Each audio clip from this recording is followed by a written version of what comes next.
The video about their family seen all around the world more than 7 million times on YouTube. Jeff and Hillary Whittington said they went public to educate others. Why did you decide to write a book? I knew that when we were going through this journey and through this process, it was so difficult, and there was really no way for me to explain it unless I wrote a book. I didn't really feel like there was an interview or a documentary that could really get into the depths of what we were going through as a family. Because in the beginning, it wasn't just the transition. First of all, it started with Ryland's hearing. Talk a little bit about that. Yeah, I mean, we found out Ryland was deaf around his first birthday, and leading up to that date, there were a lot of signs that we missed. And it was very difficult, and I sort of kicked myself for not paying attention to those signs earlier on, because it set us back once he did get cochlear implants. So it wasn't easy, but it was sort of set me up for the next challenge. And how was that for you, Jeff? Because at that time, you were working full-time as a firefighter, and you were gone a lot as well. Correct. How was just dealing with the transition? Dealing with the transition, starting with having to get the implants, first of all. Yeah, well, I mean, the job portion of it made the whole, both the implants and the transition later on that much more difficult, because I was gone all the time. I worked a lot of overtime, 24-hour shifts, and so a lot of it fell on Hillary. And I think because that Hillary had a little bit more of that bond with Ryland, that she spent a lot more time with him. And so she saw a lot more of what was going on. She had far more depth into what Ryland was experiencing, and so it took me a lot longer to catch up to where she was at in the entire process. So. And once the hearing issue was fixed, when did you start to notice, okay, you talked in the book about some people saying this was a tomboy phase, and then at that point, at a certain point, you realized it wasn't. Talk about that. Yeah, when Ryland first started speaking, right away, some of his first words were, "I'm a boy." And at first, we just kind of laughed it off and thought it was cute, that he was just confused. And it just started to get deeper and deeper. Many other things started to happen, and this went on for a couple of years. So, yeah, I mean, I think it's the tomboys, it tends to be what a lot of people call a phase, but what we saw was something that just, it increased in its intensity. Ryland was very adamant. Nothing ever seemed to, it seemed with every step that we gave Ryland, he would try and push for 10 more. So it was something that he was consistently pushing at, and it was far different than anything, that anyone else had seen who had, quote, tomboys. So. At what point did you both decide, okay, I can't handle this on my own, we need to seek help from maybe someone who has more answers? I think it was, there was so many things building up, but for me, the big day that really changed me and kind of shook me was the night Ryland said to me, and Jeff was gone at the fire station, Ryland said to me, "Mom, when the family dies, I'll cut my hair." And it made me realize that he had to wait until we were gone before he could do something that he wanted to do and be who he wanted to be.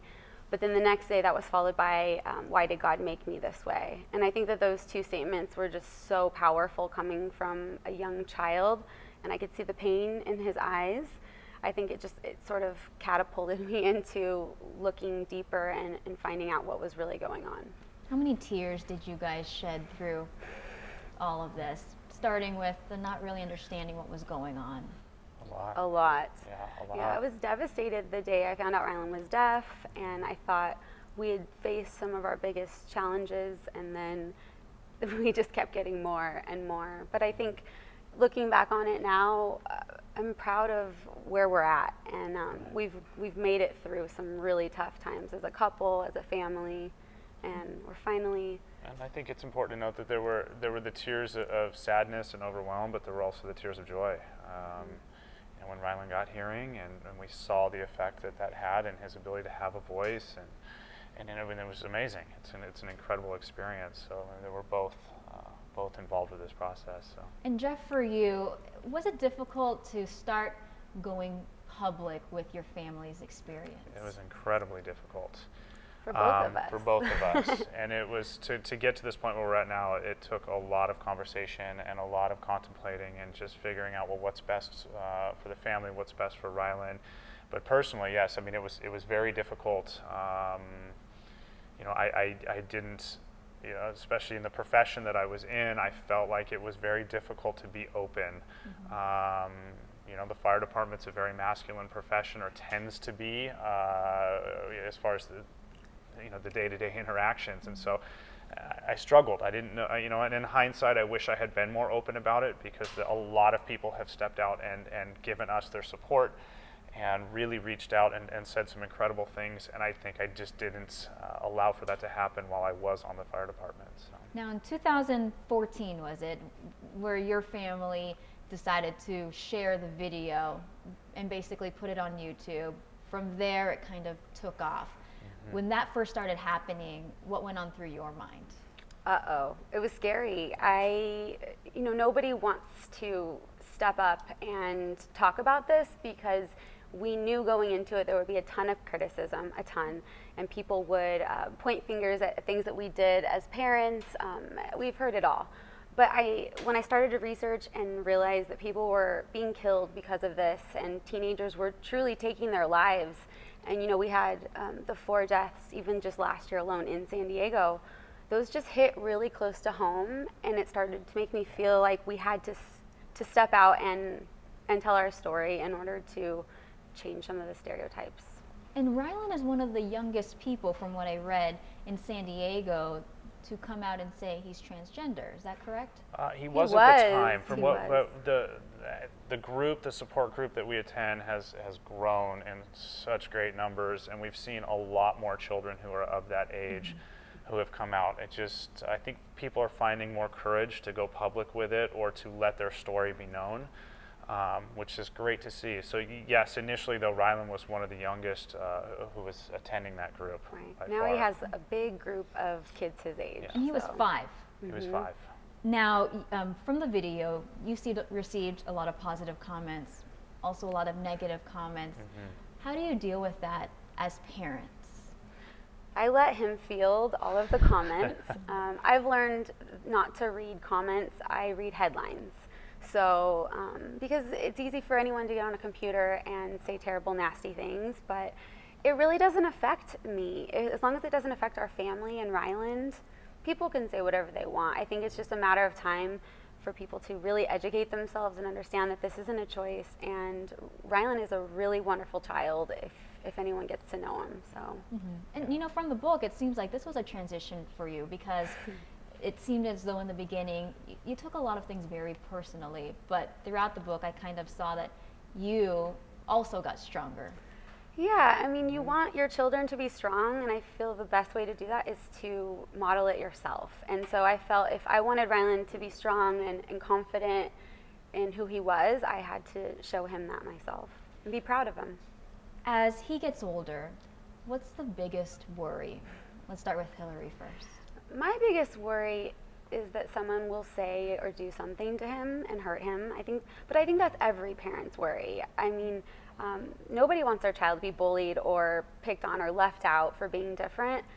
And I think the best thing we can do now is just keep building his confidence, so he has the armor when it comes to that point. If someone does say something, that he's able to just brush it off and keep moving forward. And then Jeff. I mean, I think it's along those same lines. I think with right now there's a number of peers that Ryland has that know the story, but there's also a large group that don't. And I think my fear is just as they find out what the reaction's going to be. But I will tell you, at least at this age, the kids seem to be very understanding, and they take it as a learning moment and they just move on. They don't really care. It's really when the adults and some of the parents start to step in and add their own opinion and kind of guide their child into what to think or not to think, that we seem to see some of the issues or the pushback.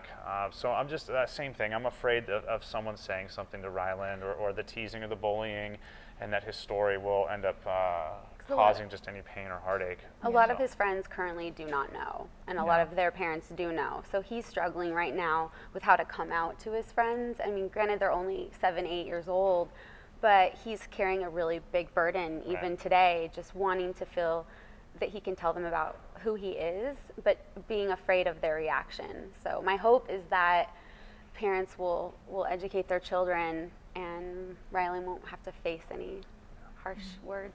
And I think that you answered my other question, was it's just ultimately, what do you want people here in San Diego to know? I think that the biggest thing is that a lot of people, some of the biggest criticism we get, they think that this is something that just happened overnight. We just made this split-second decision, and our son said, I feel like a boy, and we said, great. And that wasn't the case. There's a lot that went into this process. There's a lot of struggle. There's a lot of heartache. It pushed us to near separation or divorce. This was a really difficult process, and it's not something that Ryland is just choosing. This is who he is, and we just really want people to hear that, try and open up their mind and understand that, and educate themselves on it so they can really help us to support the transgender community as a whole.